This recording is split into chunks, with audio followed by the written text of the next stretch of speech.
Coming up on episode 7, I'm going to talk to you about how to self-assess your game and how to take your game to the next level. Time to attack.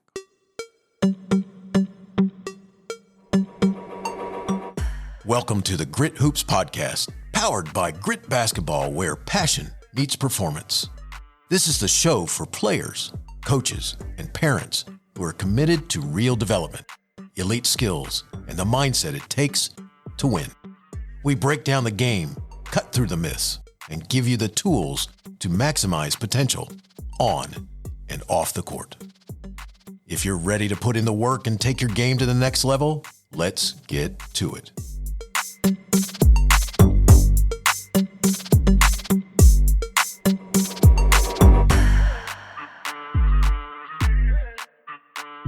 Welcome back to another episode of the Grit Hoops Podcast. Coach Kerry here from Grit Basketball Training.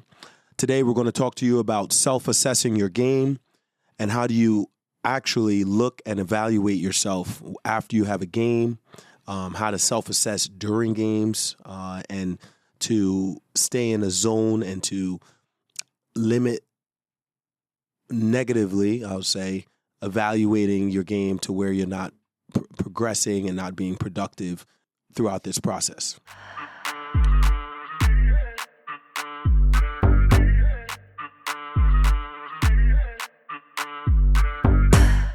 Why is it important to self-assess your game? Because after you play, you need to evaluate to see where you currently are. If you're evaluating your game in a way where it's so critical, like most people do, they just say, I played terribly, or sometimes, I played well, but they're so critical or they're judging their game in a way that's not productive, it's going to limit your growth. I'm going to talk to you today about how to do this, some methods that we use at Grit. We constantly ask our players how you did today, how you did in the last game, kind of get a feedback and get an idea of their perspective.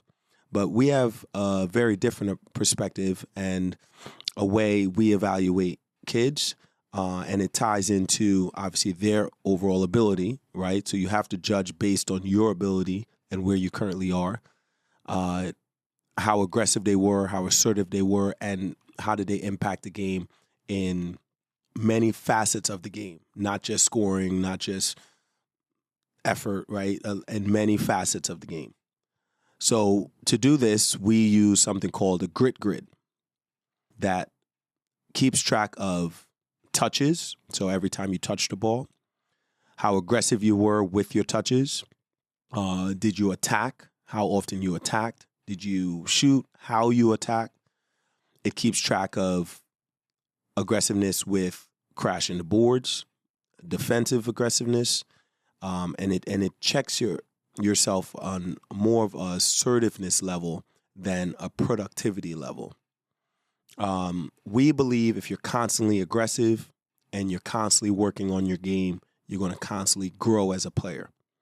So our approach is to practice and train and then go to a game and use a game as a evaluation to see how our practice is translating.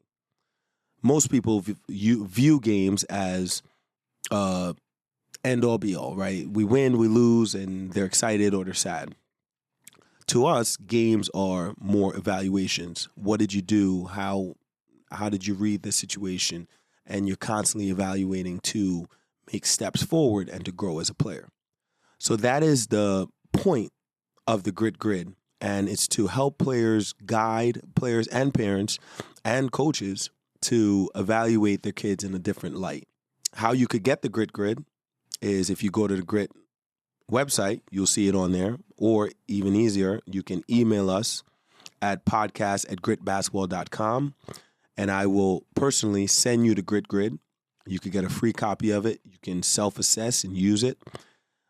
If you download the PDF, you can do it yourself, or you can reach out to us and tell us you would like to have us evaluate one of your games, and we will be happy to do a 30-minute sit-down Zoom call with you and evaluate you through the Grit Grid process. Now, when we do it, once again, you could have a professional do it and look at how aggressive you are and how much you utilize your touches and how you utilize it, and then give you tools and assets to get to the next level, or you can utilize it yourself. Either one, you'll get benefit of it.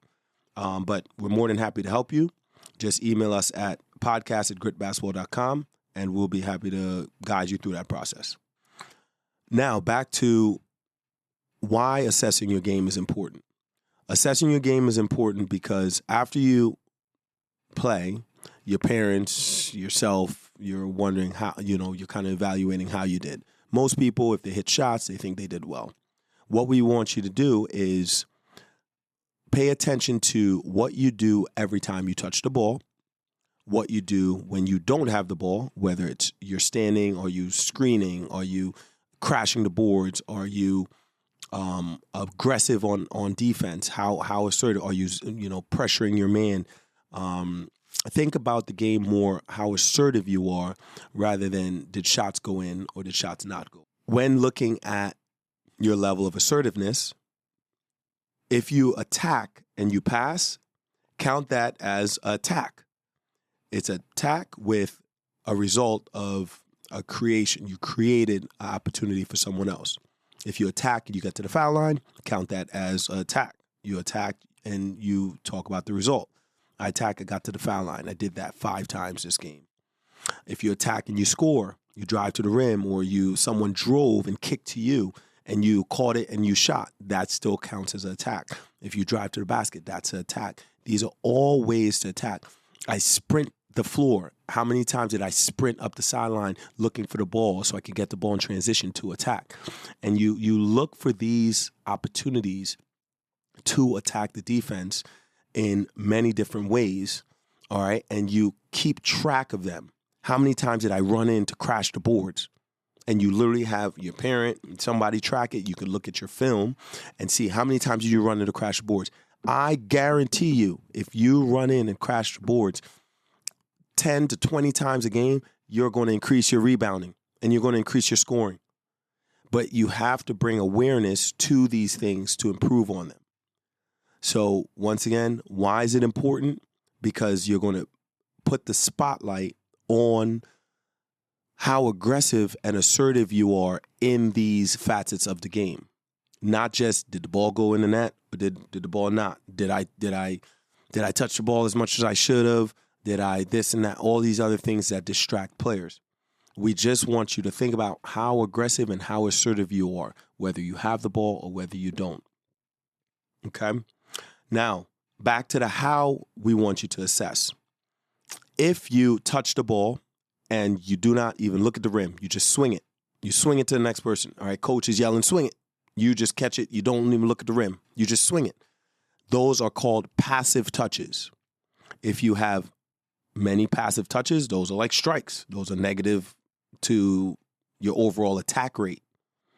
If you do too many passive touches, it goes against your aggressive touches and your attacking touches. So that's how we get a score based on your passiveness and your aggressiveness based on this in certain aspects of your game. When we evaluate how aggressive you are and how passive you are, we'll give you a score in these specific areas of your game. How aggressive you are on the boards, how aggressive you are defensively, how aggressive you are when you bring the ball down. When you bring the ball down, I know unfortunately, most, I'll say traditionally, coaches have people set up a play, and then you might not get to attack there, right? You might not get to, if you're the point guard, you can't just come down and attack. We know this is the case sometimes. Unfortunately, that will count against your attacking, because if you're very passive, you can make some exceptions for yourself if you're running a play or so forth. But if you don't attack and you don't look at the rim, you don't look to make a defender guard you, engage 2 defenders, if you're not looking to do those things, it is a negative effect on your attack rate and how aggressive you are. Okay? That has to be clear, and you have to be diligent and stern with yourself with that criteria, because that is overall going to dictate all of your opportunities that you had to attack. So whether it's catching on a wing, whether it's pushing the ball in transition, you have to categorize all of these opportunities and dictate whether you were aggressive or whether you were passive. Now, the main ways that we want you to track, all right, and you'll see these in the attack grid, is if you caught the ball, someone drove, kicked it to you, did you shoot it? That's doesn't matter if you made it or missed it or made it. Okay, obviously you're constantly working on your game. Hopefully you make more than you miss more. But did you take the shot? If you had the ball and the defender's in front of you, you don't have a shot, whatever, you attack that person. Did you attack? Did you try to get into the lane? Maybe the person stopped you. It still counts as an attack. Maybe the help came over, you kicked it. It still counts as an attack, but you're trying to be aggressive, you're being assertive. Someone shot the ball. Did you run in to get the rebound? Did you attack the boards? Hold yourself accountable to that. If you didn't, write it down. I was passive. I wasn't alert. I wasn't assertive. Write it down. Strike against yourself. Okay? Defensively, am I applying pressure? And how we define that is, am I arm's length away from my defender? Okay? Am I putting pressure on them? And am I cutting them off, staying in front, and applying defensive strategies that are making it uncomfortable for the person that I'm guarding? So you have to assess every time the person you're guarding gets the ball, what type of pressure did you apply to them, and did you stay in front?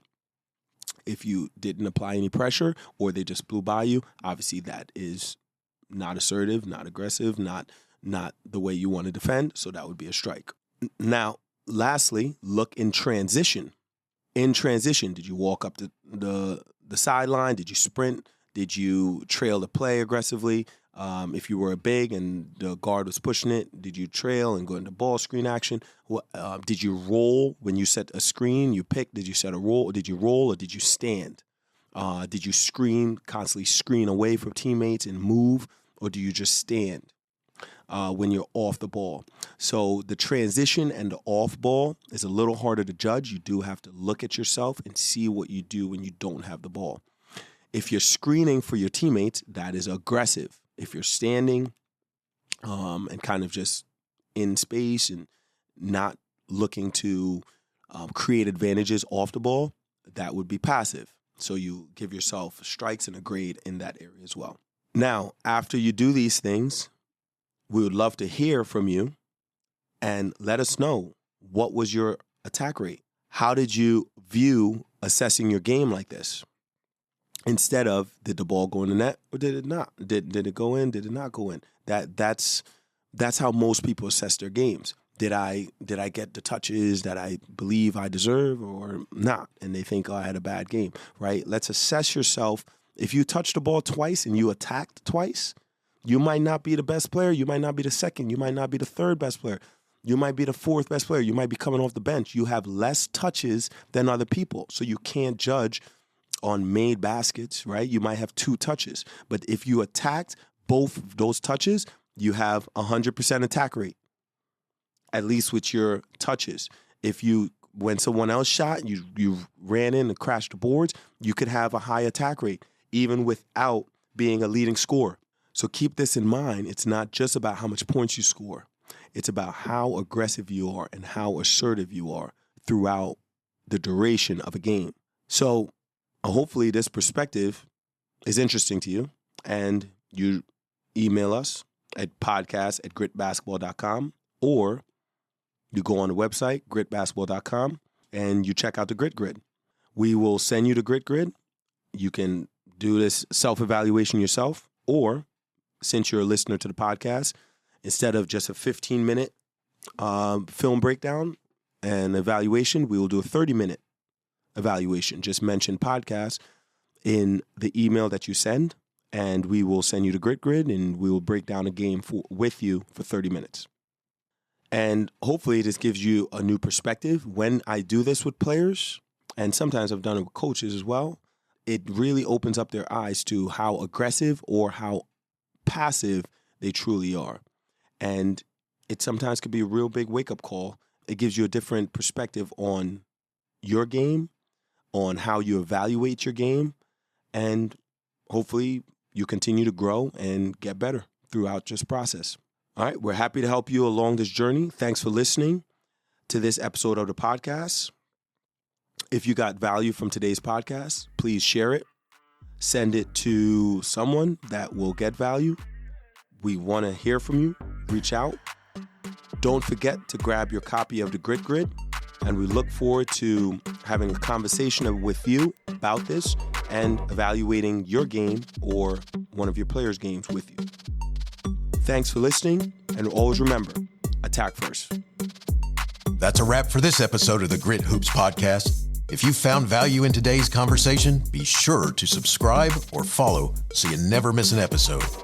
Got questions or topics you want us to cover? Hit us up at gritbasketball.com/podcast or connect with us on social media.